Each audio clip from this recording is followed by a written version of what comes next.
flowers will go in something like this. These shelves like that.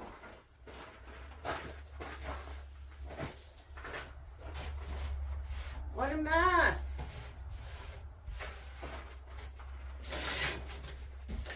These I'm going to use for cannas. I got a ton of cannas I gotta plant.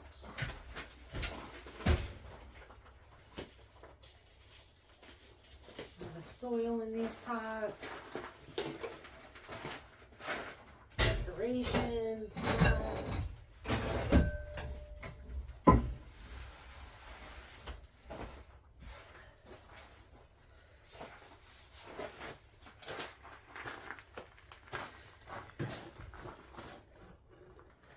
And then I've got these I have to bring in. I've already started a ton of seeds, but these need to come in. Those need to come in because I have cannas to plant.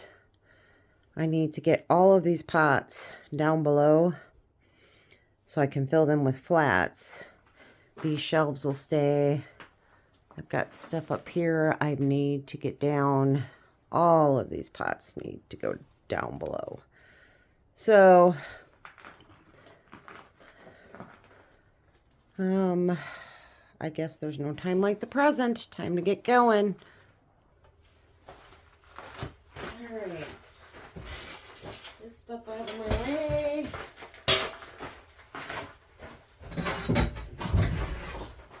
Pots down below.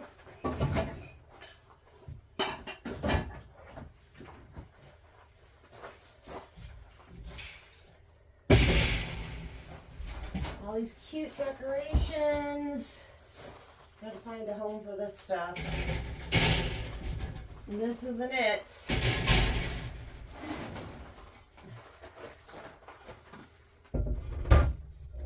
Hang those outside. Plant things.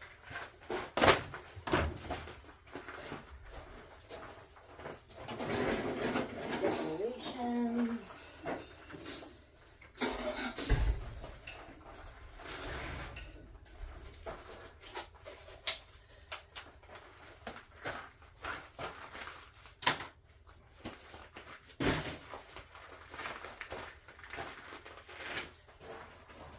This stuff I need to take in, get some cannas planted.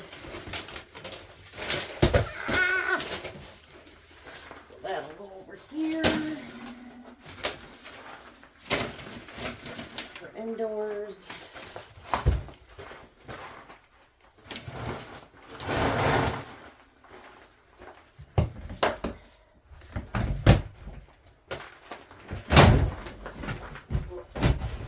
Fertilizers, pots.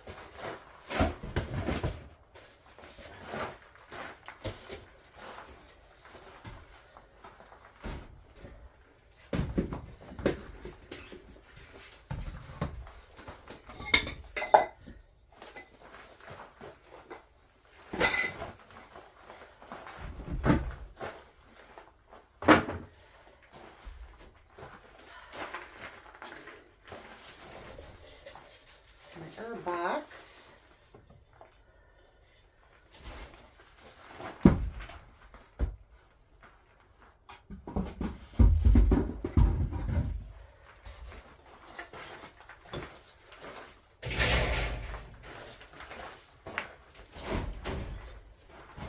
My baskets for picking vegetables, decorations. All this stuff makes a home.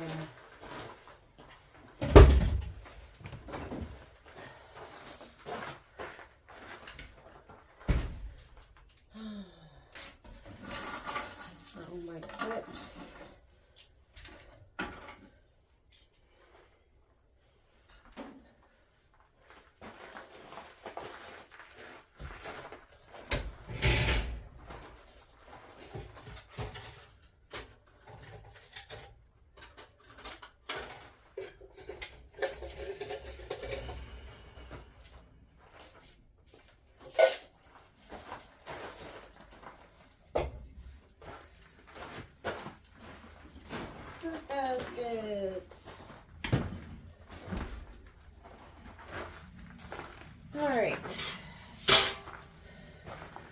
kind of one side a little bit.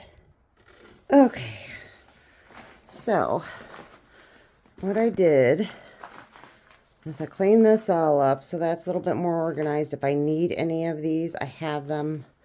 I have so many inside. These are mostly when I pot up plants. Got pots down there.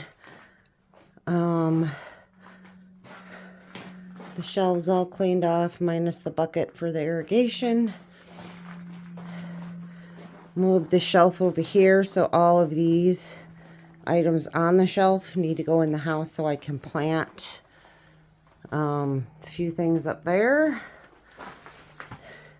Once I bring plants out here, it'll be a little warmer outside, and I can get these pots outside and some of these decorations like the wagon. Here's my little trellis for the peas and other vining vegetables and fruits. But I think this is a huge improvement from where it was when I walked in the door. I'm getting there. Can't wait for it to be full of plants. One of these totes has my heaters in it, so I can get them plugged in. I do have a greenhouse fan and a venting fan, so that vent is on a temperature setting. It gets too hot, it automatically kicks on. The fan's just simply on or off, so it oscillates and then takes care of most of the plants in here. I do have these smaller ones that have a little hook to them where you could just hook. What I did last year is I hooked them to there and blew that way for anything that wasn't getting touched by the big fan. But if you put that fan on high, that greenhouse fan on high, it blows a lot of air. So yeah, I got a lot of pots. I got a lot of stuff I got to go through. But this to me is important because this is all my starter plant stuff. I've got heaters in these totes. I got some organic fertilizer. And the last tote is the connections for this irrigation. It's all the little small pieces that hooks to it. Thought I had one like this. So this gets tied into this, and you could put it by your plant.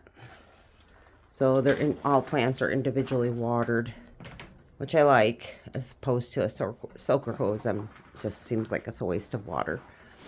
So this shelf and everything on it, which are these stacks and these stacks for the cannas, will come out.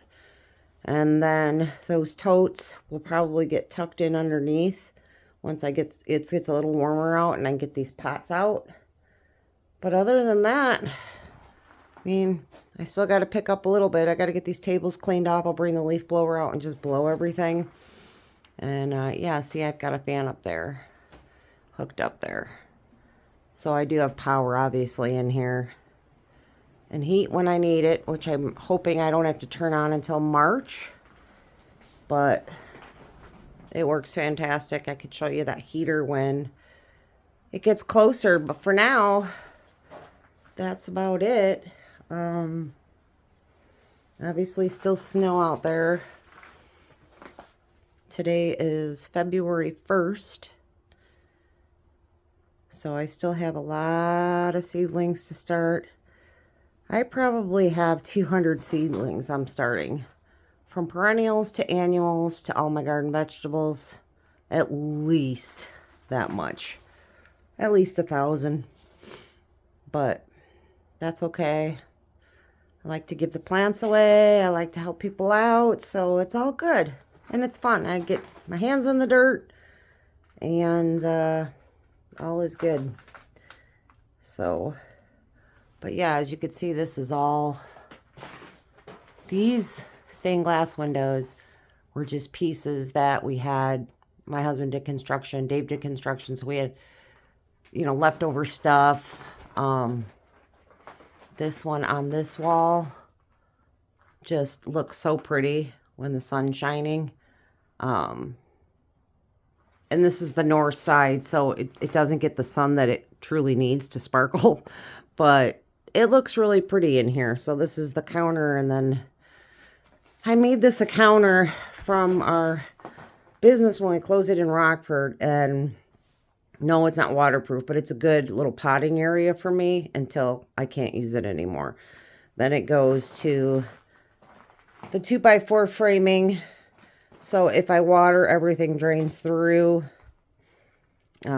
Mostly everything is in bottom trays anyway, and that's how I water. But sometimes literally when they get so big, I come in here with the hose and I just hose everything. Give everything a drink that way. So still got decorations over here.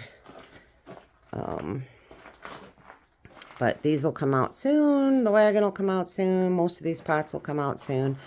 And that opens all my shelves. This is my arch support for the cabbages. Bends over the cabbages, and it was, I don't know, 25 feet, maybe 30. And covered all my cabbages. So, see that? This is my happy place. And those two old vintage glasses right there were in the old farmhouse. And I think I'm going to pour some kind of evergreen or something, like a candle in them. I think they would be so pretty. Put them in the house. So, yeah. See? That's my garden sign. But anyway, this is my happy place. Right now I'm going to sit down and enjoy it and do a little brainstorming, and I'll take you out when I leave. Bye. Okay, so I haven't left the greenhouse yet because it's so warm in here. It's like, I don't know, 12, 19 outside, and this is reading at 50 something. So I don't need this jacket, but it's on me. But I'm sitting here just looking around and thinking how grateful I am for this greenhouse, because it gives me the ability to start those plants inside. Because I don't want to run the heater in here from January. It's just ridiculous. Why do that? I have the space in the house. Just start the seeds there, and then come March, even though it's still cold, I can bring them out here, and they can get exposed to some of the sunlight. We do, when we first bring them out, put a shade cloth over, and then release that, and then just for them all to grow out here and mature and get big and healthy, and then we'll wheel them out a little bit outside to get more sun exposure, and then get them in the ground. And I planted so many perennials this year that I think I'll have a lot in 1-gallon pots that I'm going to end up planting later in the year, because we do want to build that cabin this year. For anybody that wants to come up to get away from the city life, whatever, you know, the door's always open. So we want to get that cabin done, and then I'll need some of those plants to move to plant around that. But I do have a ton of purple echinacea that I need to get out of this garden area. They're just too tall. They're 3-4 feet tall, and it hides. When I planted them, I did not expect them to get that tall. I don't know why, because I guess in our old house, they never got that tall. Never did they get 3 to 4 feet tall. So I put them in the front of the bed, and then there's things in the back, and you just can't see anything. When come June, July, it's just a zoo, and I just want a little bit more order. And so I have a lot of new flowers I'm growing that I think I can replace that with, and just get it a little bit more under control. But for now, I'm just sitting in the greenhouse waiting for it to be full with plants. I started my onions. I got echinacea planted. I've got my herbs planted. I've got petunias planted. I got geraniums planted, seeded. And just I've got 2-3 flats of what I call experimental. They're old seeds. So I'm like, okay, well, if these black-eyed Susan seeds grow, they grow. So, and they all sprouted. So I'll have several black-eyed Susans, which I did want. I'm growing 3 different varieties. One I gathered from seed in my own yard, and then I had ordered seeds in. But some of my favorite seed companies are Pine Tree, True Leaf, Baker's Creek, um, Johnny's for sure, Harris Seeds, Seeds and Such. I order a lot of seeds from those companies. Very rarely do I pick them up in the store because I do like for tomatoes and peppers and whatever. I just like to know what grows best in my area. And sometimes you go into the big box stores and you're like, oh, that tomato plant looks lovely, and you get it and it's just not made for your area. It will not produce the way it will produce, say, if it's in the South. So here in the Midwest, I've been steering more toward finding seeds and plants and varieties that are from my area. That way they thrive. And that would just cover anybody in the Midwest. So my nieces or children who are taking plants, they're also in the Midwest. So it works for them too. So it's just a win-win for everybody. You know, you want to set people up for success. And yeah, and then we end up with having to buy another chest freezer because I have so many tomatoes in it. This year I grew so many tomatoes the last 2 years. I really don't need to plant one tomato plant. But I will because I have like 3 different new varieties. One's a Wisconsin 55, and I am in Wisconsin and I've heard of this tomato. So I'm excited to try that one. But I will do trials of tomatoes in the garden this year. And kind of like I did last year. I didn't need tomatoes last year, but I did a lot of trials and with certain ways that I grew them, and some were successful, some were not. So I did end up with a ton more tomatoes that I didn't need. But this year I'm only going to probably plant one, maybe 2 of each new variety, and not worry about Romas or anything like that, because I have a freezer full. I have my pantry full of canned tomatoes and salsa and enchilada sauce. I really cannot process any more tomatoes. So, you know, I'm going to have to process them because they're in there.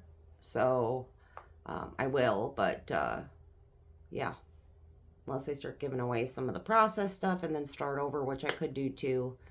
I do have a lot of salsa. We just did a ton more salsa. One was hot. I was thinking of my niece. I did like 4 habaneros in it. It was the hottest pepper I had, so I loaded it up, and I can still eat it, and I'm not a hot person, so she's not going to think it's hot enough.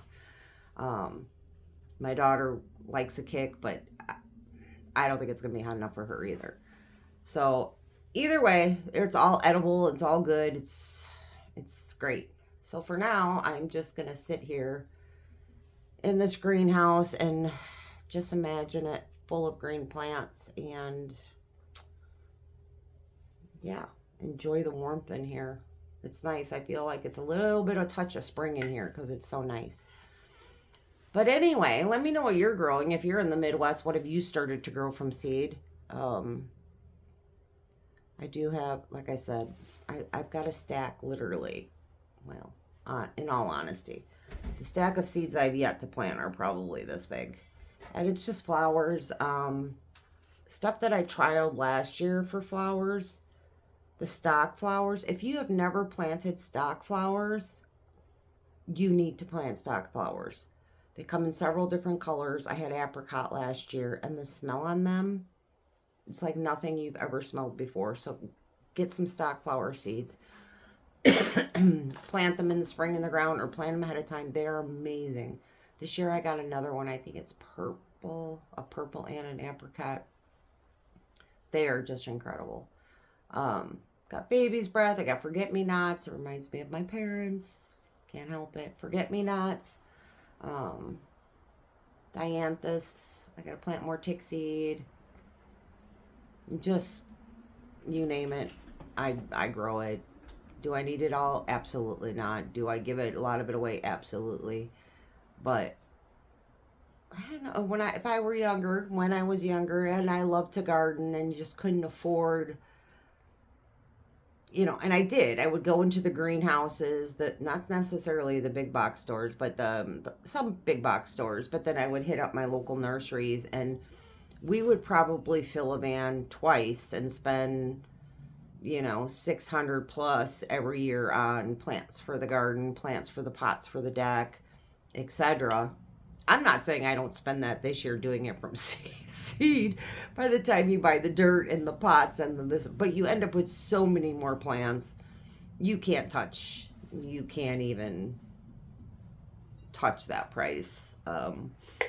But, you know, the pots are all a one-time investment, and I did that a couple years ago when I finally moved up here and got my pots and bought everything in bulk and got the real thick liner trays from the greenhouse mega store. So if you are into plants, hit up the greenhouse mega store, and it's fantastic. If you're getting the trays for the plants, I would do the heavy duty. Their mid heavy duty is okay, but the heavy duty one is fantastic. But once you get all that stuff, you're buying some dirt in the spring. And I made my own this year, so I went with the peat moss, the vermiculite, a little bit of perlite, and then I put some worm castings in there, and everything is just loving it because it's a nice loose soil. So everything's sprouting great. I do have cocoa coir. I'm going to start the next batch in cocoa coir to do a comparison. I know people are going away from peat moss, but it's just, you got your issues with harvesting cocoa coir too. So it's a matter of preference. And the peat moss to me is just always done well. I do put bales of it in my raised beds to loosen up the soil because it was a heavy soil when we filled them. So that has helped making it lighter and fluffing it up for things like onions and radishes and stuff like that grow really well in the loose soil. So I don't know, that's about it. I think for now I'm going to sit here and drink my coffee and just relax. And maybe I will film my next seed starting adventure with you guys if anyone's interested in that.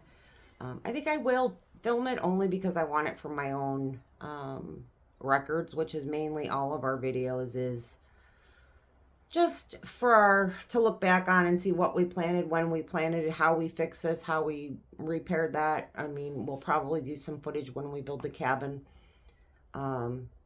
just for future generations or whoever wants to see it, honestly. I don't know. So we'll see. But until then, I'm going to enjoy my coffee and enjoy the quiet, peaceful little greenhouse.